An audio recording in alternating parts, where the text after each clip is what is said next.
విజయవాడలో మత్తుమందుల కలకలం సృష్టించింది. ఢిల్లీ నుంచి విజయవాడకు డ్రగ్స్ తీసుకువచ్చి అమ్మకానికి యత్నించిన ముగ్గురు యువకులను రామవరప్పాడు రింగ్ సెంటర్ వద్ద పోలీసులు అరెస్ట్ చేశారు. ఈ దాడిలో పోలీసులు సుమారు 30 గ్రాముల మేత డ్రగ్స్ ను స్వాధీనం చేసుకున్నారు. నిందితులను అదుపులోకి తీసుకుని పోలీసులు విచారణ చేస్తున్నారు. యువకులు డ్రగ్స్ ను ఏ మార్గంలో తెచ్చారు, ఎవరికి సరఫరా చేయబోతున్నారన్న కోణాల్లో పోలీసులు విచారిస్తున్నారు.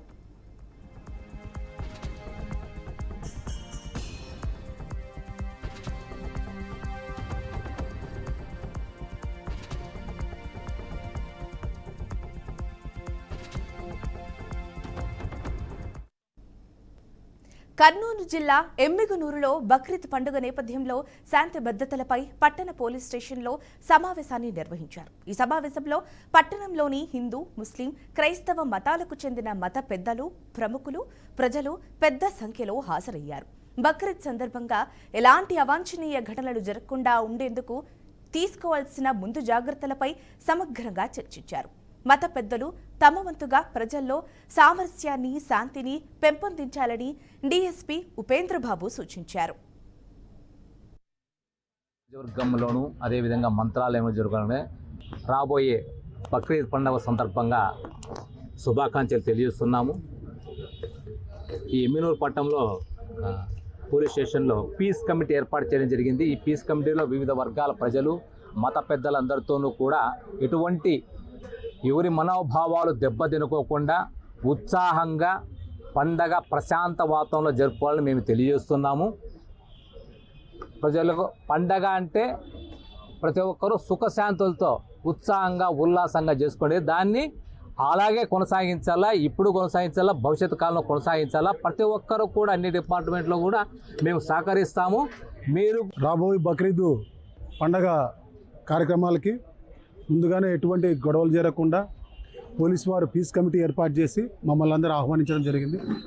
కానీ నేను ముఖ్యంగా చెప్పేదంటే దేశంలో ఎక్కడైనా మత కలహాలు జరగవచ్చు, కానీ మా ఎమ్మినూరులో 100% మత కలహాలు జరగబోవు. ఎందుకంటే మా చిన్నతనం నుంచి అయితేనేమి పెద్దలు ఒక మంచి కుటుంబీకుల్లాగా హిందువుల్ని, మహమ్మదుల్ని, క్రైస్తవుల్ని కలుపుతూ ఈ ప్రాంతంలో ఒక మంచి వాతావరణం ఏర్పాటు చేశారు. దానికి పెద్దలకి మేము ఎప్పుడు సదా కృతజ్ఞత ఉంటాం. రాబోయే దినాల్లో కూడా మన ఎమ్మిగనూరు ప్రజలందరూ విన్నారు, వాళ్ళ యొక్క అభిప్రాయాలు తెలియజేశారు. వాళ్ళందరి తరపున నేను ఒక హామీ ఇవ్వదలుచుకున్నాను సార్.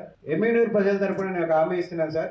ఈ బక్రీద్ సందర్భంగా, బక్రీదే కాదు సార్, ఏ పండగ అయినా సరే ఎమ్మిగనూరులో సంవత్సరం పొడవునా జరిగే ప్రతి పండగలో మన అన్ని వర్గాలు, మళ్ళీ ఆ వర్గాల వారిగా విభేదాలు వద్దు, మన ఎమ్మిగనూరు ప్రజలందరూ కలిసిమెలిసి అందరి అభిప్రాయాలను గౌరవిస్తూ, అందరి సంప్రదాయాలను గౌరవిస్తూ, ఒకరికొకరు సహాయం చేసుకుంటూ, ఎటువంటి సమస్యలు ఉత్పన్నం కాకుండా, ఒకవేళ ఉత్పన్నమైనా అక్కడికక్కడే దాన్ని సాల్వ్ చేసుకుంటూ, ప్రజల తరపున పోలీసులకు సహకారం అందిస్తూ, ప్రతి విషయంలోనూ మనమంతా ఒకటి అనే ఒక సందేశాన్ని ఈ రాష్ట్రానికి, ఈ దేశానికి, ఈ ప్రపంచానికి చాటి చెప్పడంలో ముందుంటాం. మేమంతా మా బాధ్యతలను గుర్తిరిగి మా హక్కుల కంటే ముందు మా బాధ్యతలను, దీనిలో నీకు క్లారిటీ ఉందా అని దయచేసి మీరు ఒక క్వశ్చన్ వేస్తే ఆటోమేటిక్గా ఎవరైతే పంపించారో అతను కనీసం అంటే కూడా దాని మీద ఒక్క సెకండ్ అయినా సరే ఆలోచించడానికి ప్రయత్నం చేస్తాడు. సో ఆటోమేటిక్గా అక్కడే మనకు కొంచెం క్లారిటీ దొరికిపోతుంది. మీకు అర్థమవుతుంది కదండి. మీరు వచ్చినాక షేర్ చేయడం మాత్రమే కాదు, మీకు ఎవరైనా వస్తే దాని మీద రిటర్న్ మళ్ళీ క్వశ్చన్ చేయండి. కరీంనగర్ జిల్లా హుజూరాబాద్ మండలం తుమ్మనపల్లి గ్రామం వద్ద జాతీయ రహదారిపై ఘోర రోడ్డు ప్రమాదం చోటు చేసుకుంది. 2 లారీలు ఎదురెదురుగా ఢీకొట్టినట్లు స్థానికులు తెలిపారు. ఈ ఘటనలో ఓ లారీ డ్రైవర్ లారీ క్యాబిన్లో ఇరుక్కుపోయి గంటపాటు నరకయాతన అనుభవించి అక్కడికక్కడే మృతి చెందినట్లు చెప్పారు. ఇదే ప్రమాదంలో లారీ క్లీనర్కు స్వల్ప గాయాలు కావడంతో అతడిని స్థానిక ఆసుపత్రికి తరలించారు. సమాచారం అందుకున్న పోలీసులు, అగ్నిమాపక సిబ్బంది ఘటనా స్థలానికి చేరుకొని దాదాపు గంటపాటు కష్టపడి లారీ డ్రైవర్ను క్యాబిన్ నుంచి బయటకు తీసి స్థానిక ఆసుపత్రికి తరలించారు. అయితే అప్పటికే డ్రైవర్ మృతి చెందినట్లు వైద్యులు ధృవీకరించారు. అనంతరం మృతదేహాన్ని మార్చురీకి తరలించారు. ఈ ప్రమాదంలో వరంగల్, కరీంనగర్ జాతీయ రహదారిపై భారీగా ట్రాఫిక్ నిలిచిపోయి రాకపోకలకు తీవ్ర అంతరాయం ఏర్పడిందని పోలీసులు వెల్లడించారు.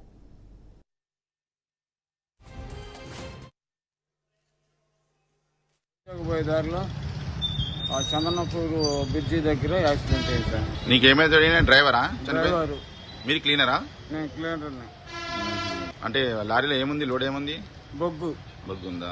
చందాపురం నుంచి హాస్పిటల్ ముందు వచ్చాడు, మేమే చూసామన్నా. చంద్రపురం నుంచి వైజాగ్ వెళ్తున్నారా? వైజాగ్ వెళ్తున్నాం సార్. వైజాగ్ పోతున్నాము. వైజాగ్ పోయే దారిలో ఆ చందనపూర్ బ్రిడ్జి దగ్గర యాక్సిడెంట్ అయింది సార్. నీకేమైతే డ్రైవరా? డ్రైవరు మీరు క్లీనరా? నేను క్లీనర్ని. అంటే లారీలో ఏముంది, లోడ్ ఏముంది? బొగ్గు ఉందా? చందాపురం నుంచి హాస్పిటల్ ముందు వచ్చాడు, మేమే. సమస్త బండి డ్రైవర్ టీ కృష్ణ అతని పేరు. అందుకని నేను సహాయం చేయడానికి వచ్చాను. కృష్ణ ఆయన పేరు? టీ కృష్ణ అతని పేరు. టీయా? టీ కృష్ణ. అంటే ఎటు నుంచి ఎటు వెళ్తున్నారు మీరు? వాళ్ళు చంద్రాపూర్ టు వైజాగ్. ఎక్కడైంది ఇది యాక్సిడెంట్? యాక్సిడెంట్ హుజూరాబాద్ ఆంజనేయ స్వామి గుడి బ్రిడ్జి కాడ.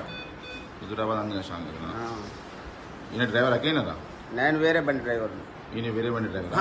ఆయన వేరే బండి డ్రైవరు, నేను వేరే బండి డ్రైవర్. అంటే ఒకే ఊరు మాది. అంటే మీరు ఇద్దరు ఒకటే లారీ వేస్తలేరా? లారీ చేసి నేను మానేసి నేను సొంత బండి తీసుకున్నాను. ఎంతమంది తీసుకున్నారు? గుంటూరు జిల్లా పొన్నూరులో యువకుడు అనుమానాస్పద స్థితిలో మృతి చెందాడు. అంబేద్కర్ సెంటర్లో విజయ్ గణేష్ లాడ్జీ వద్ద మృతదేహాన్ని గుర్తించిన స్థానికులు పోలీసులకు సమాచారం ఇచ్చారు. ఘటనా స్థలానికి చేరుకున్న పోలీసులు కేసు నమోదు చేసి దర్యాప్తు చేపట్టారు. మృతుడు పొన్నూరు మండలం ఆలూరు గ్రామానికి చెందిన షేక్ సైదాగా గుర్తించారు.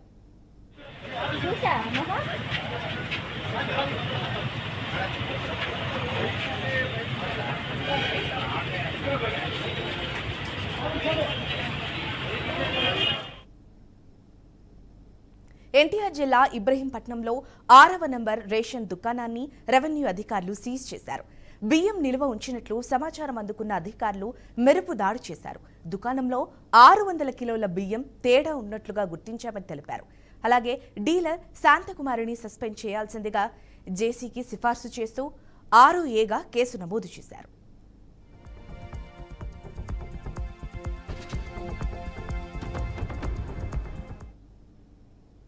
సూర్యాపేట జిల్లా మఠంపల్లి మండలం అల్లీపురంలో పిచ్చికుక్క వీరంగం సృష్టించింది. హుజూర్ నగర్ మండలం అమరవరంలో ఉపాధి హామీ కూలీలపై విచక్షణారహితంగా దాడి చేయడంతో 5గురికి గాయాలయ్యాయి.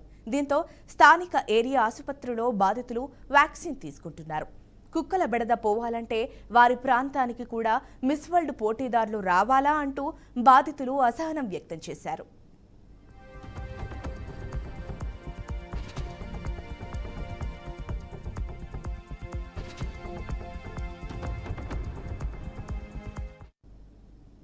గుంటూరు జిల్లాలోని ఇండియన్ లాయర్స్ అసోసియేషన్ రాష్ట్ర అధ్యక్షుడు శాంతకుమార్ సమావేశం నిర్వహించారు. తెనాలి ఐతానగర్కు చెందిన యువకుడిపై పోలీసులు దాడి చేసిన ఘటనపై హ్యూమన్ రైట్స్ కమిషన్కు ఫిర్యాదు చేసినట్లు శాంతకుమార్ తెలిపారు. జాన్ విక్టర్ను పోలీసులు అక్రమ కస్టడీకి తీసుకుని బహిరంగంగా అధికారులపై చితక్కొట్టడం ద్వారా చట్టాన్ని చేతుల్లోకి తీసుకున్నారని ఆరోపించారు. ఈ ఘటనపై సిట్టింగ్ జడ్జితో న్యాయ విచారణ జరపాలని వారు డిమాండ్ చేశారు. తోపులాటను ఆధారం చేసుకొని కన్నా చిరంజీవి అనే కానిస్టేబుల్ దగ్గర నుంచి రిపోర్ట్ తీసుకొని జాన్ విక్టర్ని అట్లాగే కరీముల్లాని రాకేష్ ఇలా ముగ్గురిని పోలీసులు కస్టడీలో తీసుకొని తీవ్రంగా కొట్టి బాధించి థర్డ్ డిగ్రీ అప్లై చేయడమే కాకుండా వాళ్ళని అరికాల మీద కర్రలతోటి కాళ్ళతోటి కొట్టడం, తీవ్రంగా గాయపరచడం, వరుసగా 3 రోజులు ఇల్లీగల్ కస్టడీలో తీసుకొని మార్చి కొట్టడం జరిగింది. కొట్టడం బహిరంగంగా లింగారావు సెంటర్లో ఒకరోజు, అన్నాభద్ర సత్యనారాయణ సమాధి దగ్గర ఒకరోజు. గత నెల 24న నా ఫ్రెండ్ బర్త్డే ఉంటే సందీప్ అనే కుర్రాడిది. మంగళగిరి నుంచి నాతో పాటు ఒక కుర్రాడు ఇద్దరం వచ్చాం. తెనాలి వచ్చి నా ఫ్రెండ్స్ని కలవడం జరిగింది. కేక్ కటింగ్ అదంతా అయిపోయినాక నా స్నేహితుడు వేము నవీన్ వాళ్ళ ఇంటి దగ్గర ఒక 4 కూర్చున్నాం. సివిల్ డ్రెస్లో చిరంజీవి అనే కానిస్టేబుల్ వచ్చాడు. ఆయన కానిస్టేబుల్ అని నాకు తెలియదు. వచ్చి నా ఫ్రెండ్ నవీన్తో ఘర్షణ ఆడుతున్నాడు. ఏమైందని చెప్పి నేను అడగగానే నా ఫోను, నా బండి తాళం, నాతో వచ్చిన కుర్రోడి దగ్గర ఫోను 1500 డబ్బులు తీసుకొని వెనక్కి ఇవ్వకుండా పోలీసులు ఫోన్ చేస్తాను, ఆగంటారు మిమ్మల్ని ఈరోజు మీ అందు తీరుస్తాయి అని భయపెడుతుందో నేను ఆయన దగ్గర నా ఫోను నా బండి తాళం తీసేసుకొని మంగళగిరి వెళ్ళిపోయాను సార్.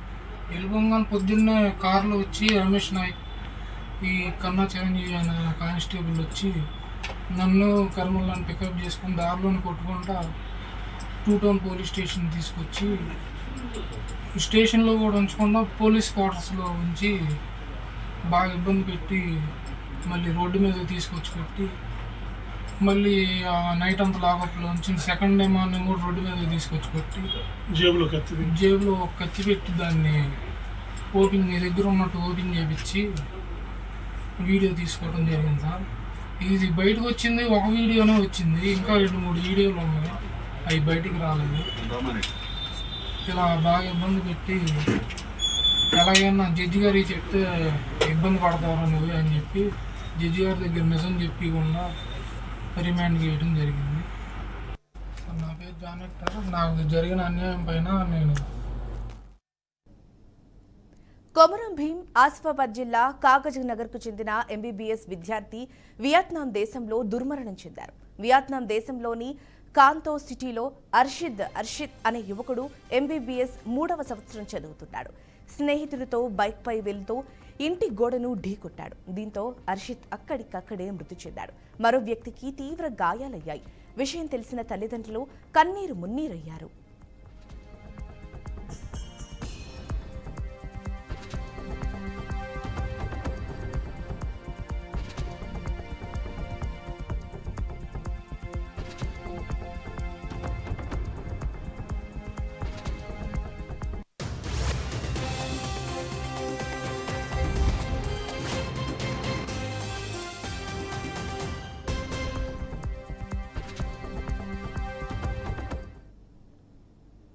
ఉప్పల్ పరిధిలోని ఫిర్జాదిగూడ, బోడుప్పల్ మున్సిపాలిటీ, మేడిపల్లిలోని రేషన్ షాపుల వద్ద ఉదయం నుంచే లబ్ధిదారులు పెద్ద సంఖ్యలో చేరి పడిగాపులు కాస్తున్నారు. ప్రభుత్వం 3 నెలల రేషన్ను ఒకేసారి పంపిణీ చేయడంతో పాటు సాంకేతికత లోపాలు చోటు చేసుకోవడంతో రేషన్ సరఫరా ప్రక్రియలో ఆలస్యం జరుగుతోందని లబ్ధిదారులు ఆగ్రహం వ్యక్తం చేస్తున్నారు. ఈ నేపథ్యంలో లబ్ధిదారులు తమ సంచులు, చెప్పులను లైన్లో పెట్టి గంటల తరబడి వేచి ఉండాల్సి వస్తోందని చెప్పారు.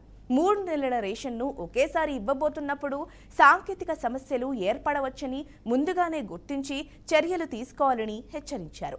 అలాంటి ముందస్తు సిద్ధత లేకపోవడంపై ప్రభుత్వం పట్ల లబ్ధిదారులు అసహనం వ్యక్తం చేస్తున్నారు.